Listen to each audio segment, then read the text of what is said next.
tomto krátkom videu vám teraz ukážeme, ako si môžete vytvoriť pole manuálne. Začíname v správe farmy. Tu môžete buď pole importovať, alebo ho vytvoriť manuálne.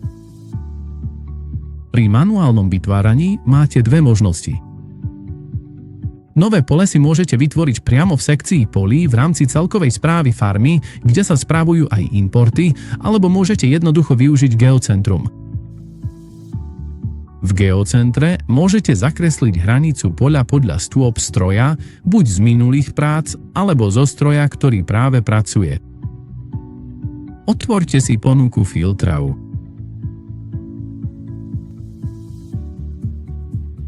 Zvoľte si prosím ten správny poľnohospodársky stroj a presný čas, kedy bol na poli.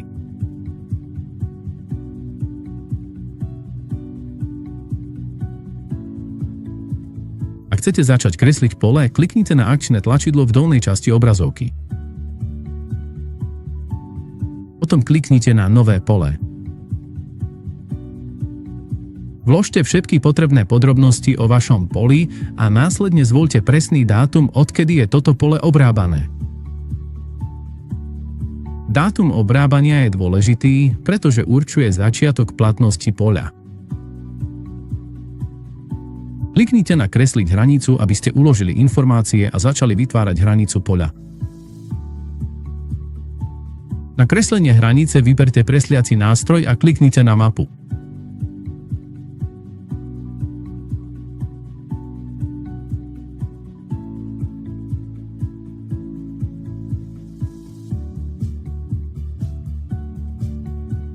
Ak sa hranica prekrýva s iným polom, zmení farbu na červenú a nebude ju možné uložiť. Ak chcete vymazať jeden bod, jednoducho naň dvakrát kliknite.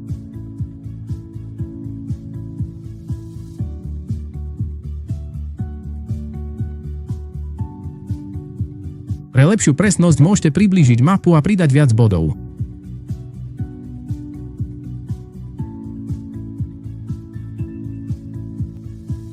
Keď presuniete bod blízko susednej hranice, automaticky sa zarovná na správne miesto. Kreslenie poľa ukončíte dvojklikom. Ak chcete vytvoriť ostrovčeky vo vnútri pola, vyberte nástroj Kresliť izolované oblasti a nakreslite ich rovnakým spôsobom ako hranicu.